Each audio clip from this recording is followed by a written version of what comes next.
Hey everyone, today is texture tags and we are doing buttonhole rings without a form. You can use a form if you like, and I'll talk about that at the end of the video. I was hoping to do one on a form, but I think it's pretty self-explanatory. But we're getting ready to have a thunderstorm and I need to upload this video. So if you have any questions, don't ever hesitate to send me an email or leave me a question in the comments. And definitely if you do something with this, please, I'm going to just show you a little bit. please send me a picture. Aren't they amazing? I love them. All right, I was just up at the pool doing them and then the skies got really black and I said, I got to get back. So I hope you enjoy this video, and yeah, I'll see you again in a couple of weeks. Hi everyone, Jeri Bellini here. Welcome to episode 21 of Texture Tags on Tuesday. Today's episode is going to be buttonhole rings, and that's what this is here. I don't know if you remember, I did a wool embroidery wall hanging last year. I made kits for it and everything, and I decorated each 2-inch piece of wool with all kinds of embroidery stitches, and I did this buttonhole ring technique on there, and I promised you that I would show you how I did it, and I forgot all about it. So that's what we're going to do today in today's episode. And so let's talk about what supplies you need first. You will need a tag, of course. You're going to also need some thread, and I couldn't resist putting my beautifully braided pearl cotton out here for you to see. So today I'm actually going to use the variegated thread because I think that will look fun.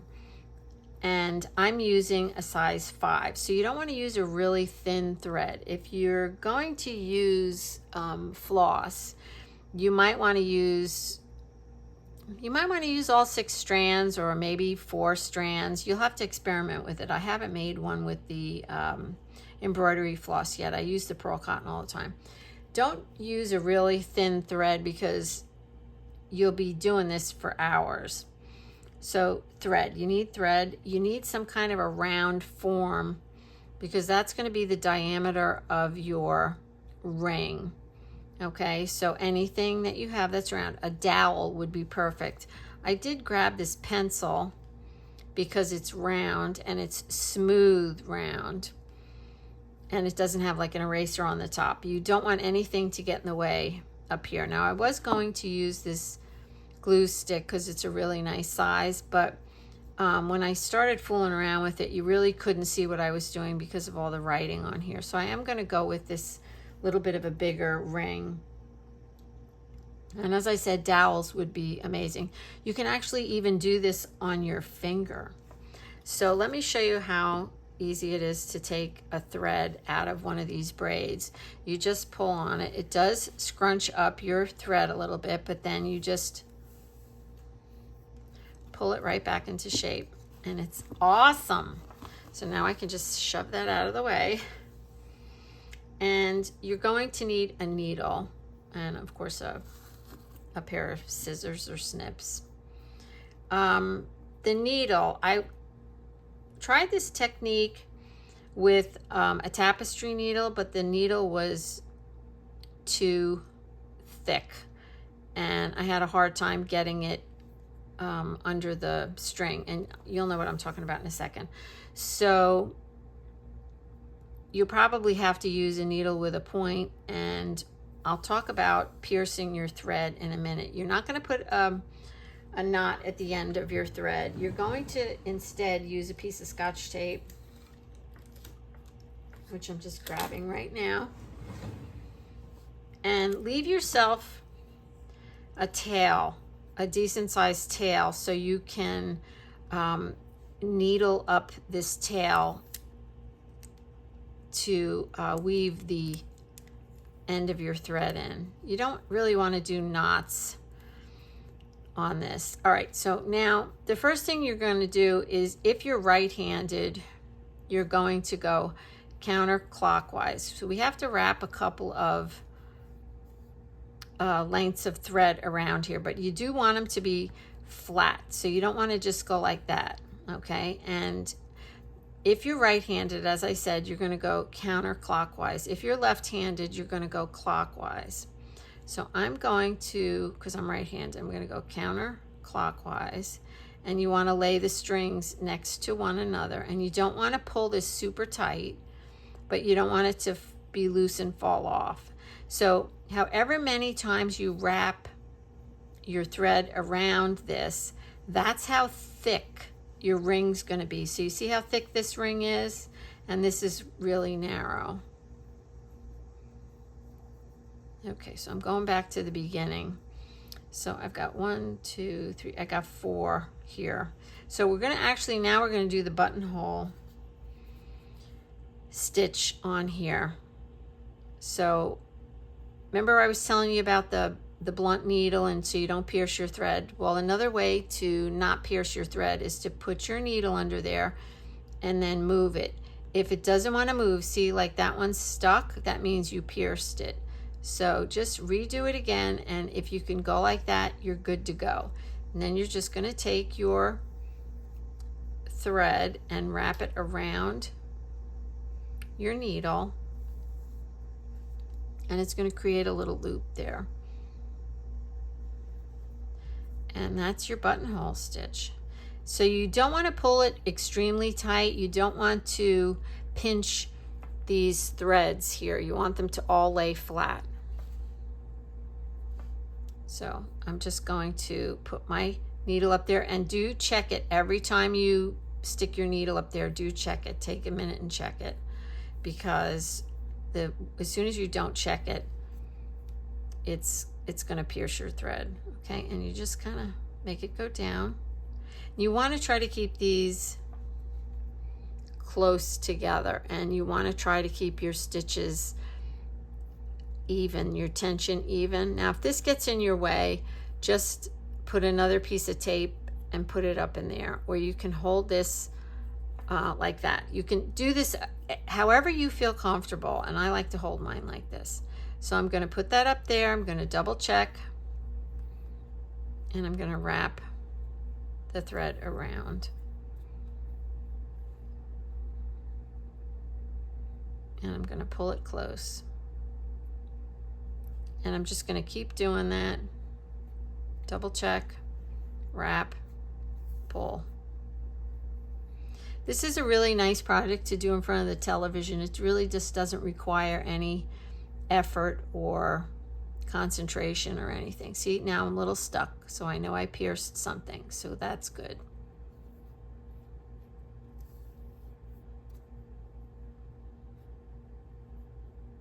Okay, try to keep your stitches even, and you don't want this to get all bunched up. Oh, I pierced. See, I forgot to check. That's good. Okay. So I'm just going to go all the way around, and when I get back around here, I'll come back on and show you how I'm going to connect the beginning to the end. All right, I didn't get all the way around and I ran out of thread, so I removed the tape, and I'm going to slide this off. It'll just be easier.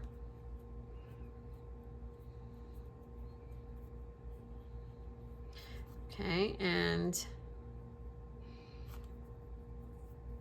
I'm going to end off my thread by, now if I had a thinner needle it would be easier, but I'm just going to go in the back of this loop.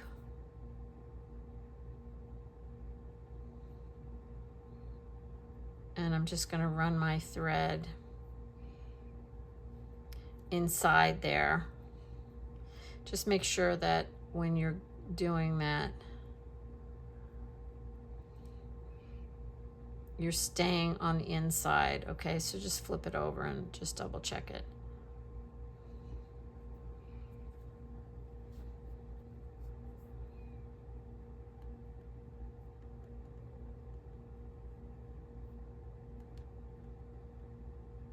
Just don't pull this too tight.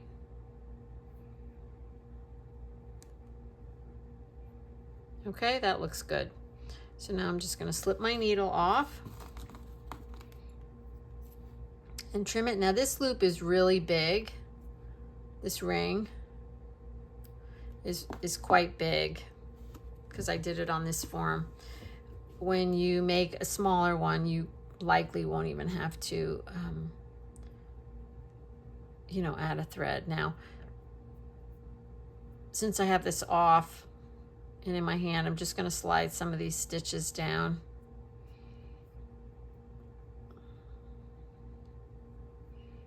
Okay, you want to make it, you want to make it not hysterically tight, but you want to make the stitches close together. Okay, that looks pretty good. So you can stick it back on this form if you want, but it's just as easy to do it in your hand.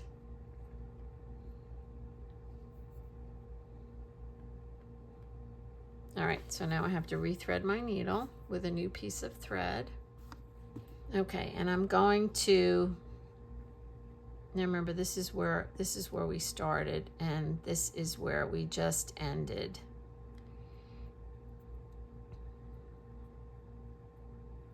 And we're going from left to right if you're right-handed. So I'm actually going to go over to the back again.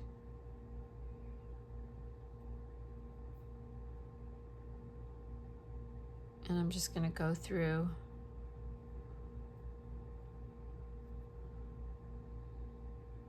And come back out at the top, and just turn it over and make sure that you're not, your needle doesn't show.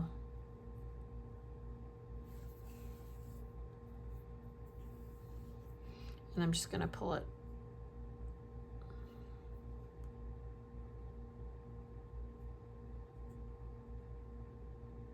So that it just gets lost in there. Okay, and now I'm just going to start my buttonhole stitch again. It, you know, it might take you a tick to just get it where you don't see the whole join. You're not gonna notice it, depending on what you're gonna do with these. Like if you made a couple of them and stitched them together, which I think I'm gonna try to do that and show you how fun that looks. You're never gonna see it. So through the loop,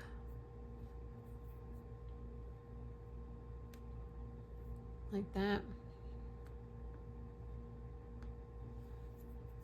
and slide it down.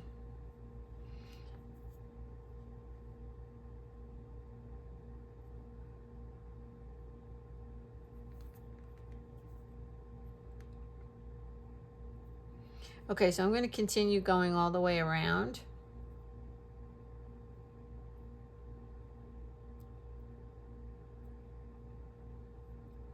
And then I'll come back and show you how it's going to look pretty good. Okay, so I worked the rest of this on my finger, and it's really quite easy to do that until you get all the way back around. So here I am, I'm back around to the beginning. And I'm just going to make sure that I, you know, get all the way, get enough stitches in there so that it connects. So I get all the way around.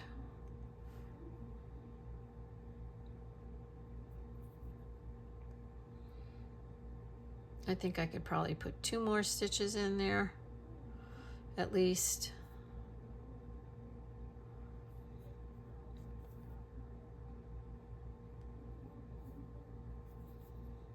Keep this out of the way. That's the beginning thread.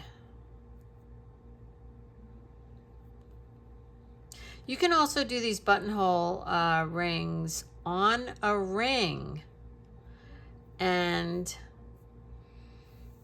you can attach the ring to a piece of cloth. I really like having this loose. It just gives you a lot more options. You can do any size this way. All right, so I kind of got all the way around, and you can see, you know, it's pretty tight. You don't want to make it so tight that it gets bumpy. So we're going to end it the same way I showed you before. I'm going to go into the top loop over here of the start to connect them. I know it probably looks a little complicated because you can't see it, but it's really quite simple to do this. So now once it's connected, you can see it doesn't look too bad. So some of my stitches are not exactly the same size, but you know, it doesn't really matter in the grand scheme of things. So now I'm just going to turn this over to the wrong side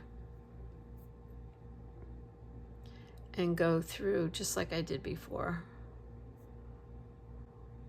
Just definitely turn it over before you pull the needle through to make sure that the needle didn't poke through to the front. So it looks like we're going to have a thunderstorm in a few minutes, so I wanted to wrap this up. I want to just talk to you a little bit about what I did and what I learned, because I did quite a few of these. Let's just move that out of the way. So these are some of the forms that I used, and I have to tell you, if you have a glue stick, this one's awesome because you probably can't see it, but this has little ridges in it, and so when you are going under it, your needle just goes right in the ridge and you never get stuck on the threads.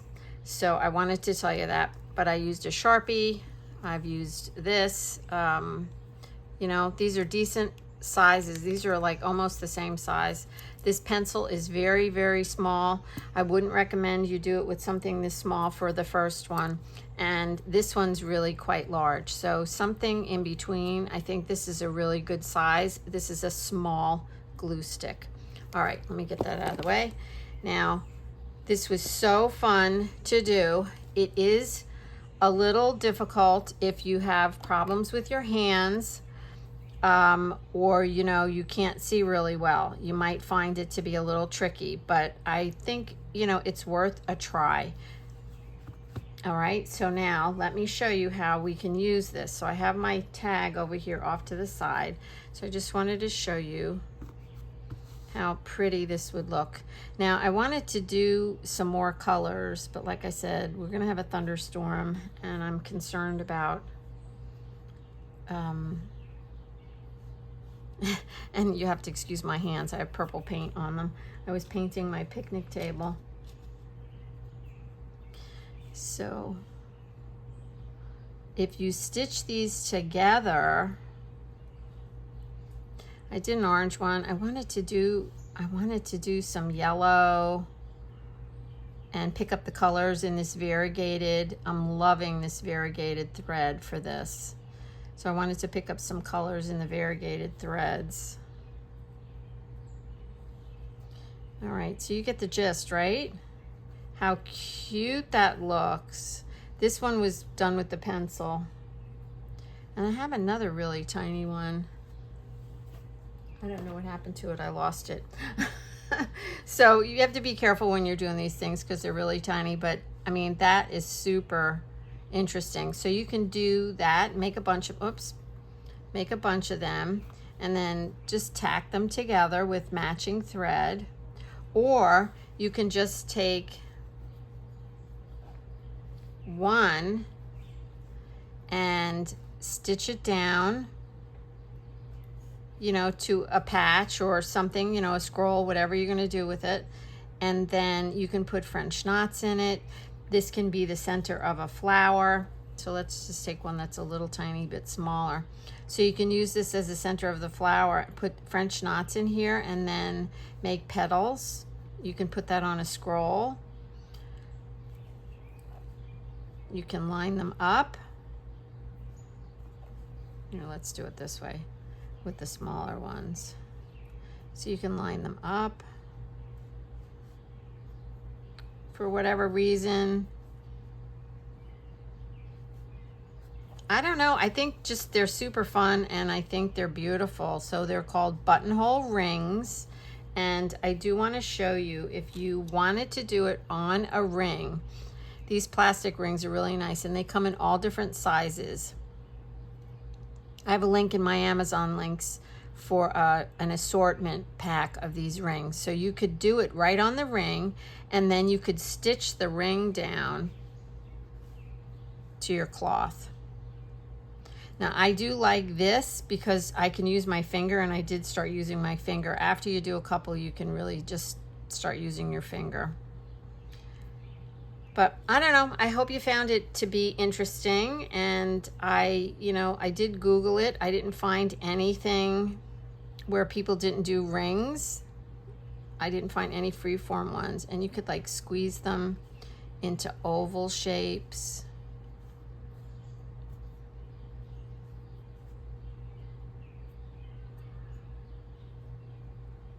Just let your imagination run a little crazy. You can just even, do weird shapes like that. They could be like little sea anemones if you make them, the right color.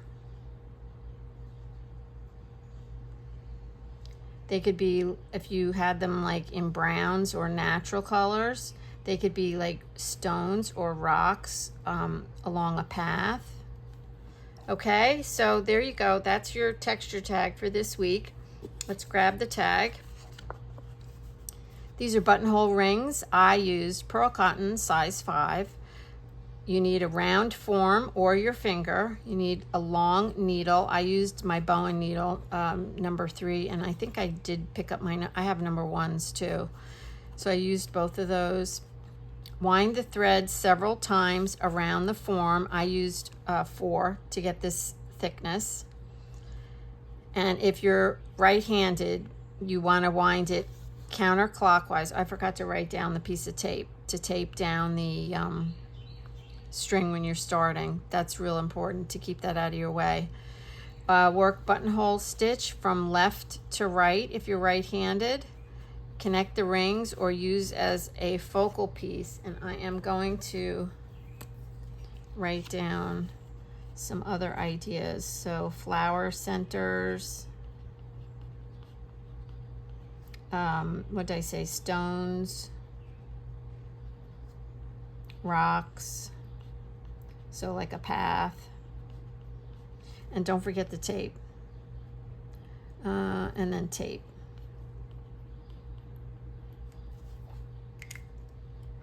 All right, if you think of any other ideas, let me know. And yeah, here we go. Oh, I wish I had had more time to do them in all different colors. Oh, and I have to get some of this variegated pearl cotton. I have very little of it. I think I have like 3 different colors. It's awesome. All right, guys, just remember, keep moving, just play, no rules, and find something to be grateful for every day if you can. And I will see you again in a couple of weeks to do another texture tag. But I will see you again before that with my visual diaries, and I am going to post a scroll video the end of this week. So I'm just going to say, love you lots. Bye for now.